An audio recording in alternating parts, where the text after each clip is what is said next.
Hathras road स्थित India cold store के सामने औद्योगिक क्षेत्र में एक के बाद एक हुए आग के लगातार 4 धमाकों से पूरा एरिया दहल उठा। चारों तरफ फायर ब्रिगेड और पुलिस की गाड़ियों के सायरन गूंजते रहे। मौके पर फायर ब्रिगेड सहित गैल इंडिया लिमिटेड के अधिकारी, पूरा प्रशासन मौजूद रहा। सभी ने अपने अपने तरीके से मॉनिटरिंग करते हुए आग के धमाकों पर काबू पाने के प्रयास किए। आग की चपेट में आए कंपनी के 2 कर्मचारियों को बारी बारी से एम्बुलेंस के जरिए अस्पताल पहुंचाया गया। फायर ब्रिगेड और पुलिस की गाड़ियों के सायरन की आवाज सुनकर राहगीर और आसपास के लोगों की भारी भीड़ जमा हो गई। सब ये देखकर दंग रह गए। ये पूरी घटना जेसीबी की खुदाई के समय प्राकृतिक गैस पाइपलाइन के अचानक टूट जाने के बाद गैस पाइपलाइन रिसाव होने से गठित हुई, जिस पर काबू पाने के लिए गैल इंडिया लिमिटेड की एक फायर टेंडर, 2 फायर ब्रिगेड की गाड़ियों को एक के बाद एक हो रहे आग के धमाकों को काबू पाने में करीब 10 मिनट लग गए। इस पूरे घटनाक्रम में 2 लोग आग की चपेट में आकर झुलसे। गनीमत रही कि ये एक वास्तविक घटना न होकर गैल इंडिया लिमिटेड की तरफ से मॉक ड्रिल का अभ्यास था। मॉक ड्रिल की सूचना मिलने पर लोगों ने राहत की सांस ली। मौके पर city magistrate Anand Kumar Singh, CFO DK Singh, ACP Sukanya Sharma, पूरे पुलिस महकमे के साथ घटनास्थल पर मौजूद रहे। तो वहीं गैल इंडिया लिमिटेड के महाप्रबंधक जयप्रकाश गौड़, उप प्रबंधक ललित मोहन, दीपक, प्रशांत राठौर, उदित नारायण सिंह, शैलेंद्र सिंह, मोनू यादव, विजय कुमार, संजीव कुमार, हेमंत शर्मा, डीके शर्मा, प्रभाकर मिश्रा, एसएस भटनागर सहित ग्रीन गैस के अधिकारी मौके पर स्थिति को संभालने के लिए पहुंचे। प्रबंधन ड्रीम सॉल्यूशन की टीम ने संभाला। ये गेल की लेवल 3 की ड्रिल थी, जिसमें डिस्ट्रिक्ट एडमिनिस्ट्रेशन को भी लेवल 3 पे आना था। ड्रिल बहुत अच्छी रही। इनके द्वारा जो ड्रिल की गई उसमें सबका रिस्पांस टाइम और सबके जो निर्धारित काम थे उन सब लोगों ने बहुत अच्छे से किया।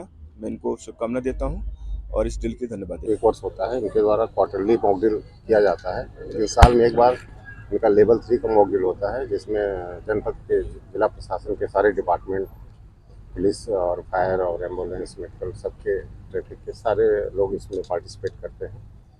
ये इसलिए मॉक ड्रिल होते रहना चाहिए कि इससे सभी डिपार्टमेंट को पता चलता है कि किसकी क्या जिम्मेदारी है और किसको किस तरीके से काम करना है, और हर आदमी को पता है कि अपना अपना काम, और कोई चीज़ ऐसे में बाहर न जाने पाए तो किसको ब्रीफिंग देना है। मजिस्ट्रेट सर के यहाँ जो नामित होगा या स्वयं उनके द्वारा भी जो सूचना दी जाएंगी वही ऑथेंटिक होंगे, और किसी को इसमें कुछ बोलने की या कहने की जरूरत नहीं। सबको, हर टीम को अपना अपना जो काम है वो करना है, और इसको ड्रिल से ये देखा जाता है कि रिस्पांस टाइम क्या है, और हर डिपार्टमेंट ने जो अपना काम किया उसमें कहीं कोई कमी तो नहीं रह गई है, तो उसको अगले बार हमको उसको सुधार करने की आवश्यकता है। क्योंकि जब रियल सिचुएशन होगी तो इससे कहीं वो दूसरे स्थिति में होगी, तो आपको पहले से अभ्यास में है तो आपको पता होगा। और ड्रिल बहुत अच्छा रहा, और सभी जितनी टीमें इसमें भाग ली हैं, जिला प्रशासन की और इनके गेल के, और जो गैस के जो यहाँ पे लोकल जो सप्लाई ग्रीन गैस के भी टीमें थी, सब लोगों ने अपने काम को बहुत जिम्मेदारी से किया, बहुत अच्छा किया। ड्रिल बहुत अच्छी रही, और इसका अभ्यास करते रहें, और सबको अपनी जिम्मेदारियाँ कैसे काम करना है इसकी जानकारी होनी चाहिए। और बहुत बढ़िया ड्रिल हुआ, इसके लिए सब लोग बधाई के पात्र हैं। कहीं भी अगर आपके पास कोई भी घटना हो रही है, चाहे वो फायर से रिलेटेड हो या कोई भी और भी इमरजेंसी हो, तो आप हमेशा 112 पे सूचना देते हैं। इमरजेंसी कंट्रोल नंबर है वो 112। तो किस तरीके से हमें कंट्रोल करना चाहिए खुद पे भी? शासन के साथ लेट होता है तो उस दौरान किस तरीके से हमें खुद पर कैसे हमें करना चाहिए? सबसे पहले तो खुद की रक्षा करनी चाहिए, क्योंकि अगर आप सुरक्षित हैं तभी दूसरे को बचा पाएंगे। तो कहीं पर भी अगर आग लगी है, कोई भी घटना हुई है, तो वहाँ से आप अपने आप को दूर कर लें, वहाँ से खुद को बचने का प्रयास करें।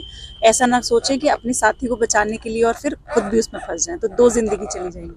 तो अपने आप को सुरक्षित करते हुए अगर आप अपने साथी को बचा पा रहे हैं तो वहाँ प्रयास करें। अदरवाइज जो भी आपके पास इमरजेंसी कंट्रोल नंबर है, जैसे मैंने 112 बताया, वहाँ पे आप फ़ोन करें, और जिला में हमारे कंट्रोल रूम बने हुए हैं तो उस पर रिस्पॉन्स करते हैं। फायर की टीम भी अगर 112 पे कॉल जाता है तो उसके बाद एक्टिवेट हो जाती है।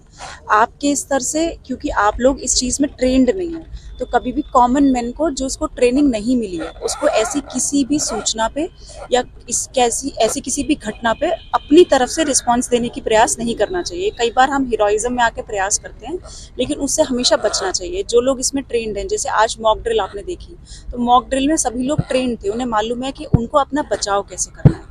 तो इसीलिए खतरा से पहले बचाव इम्पॉर्टेंट है। Precaution is always better than cure.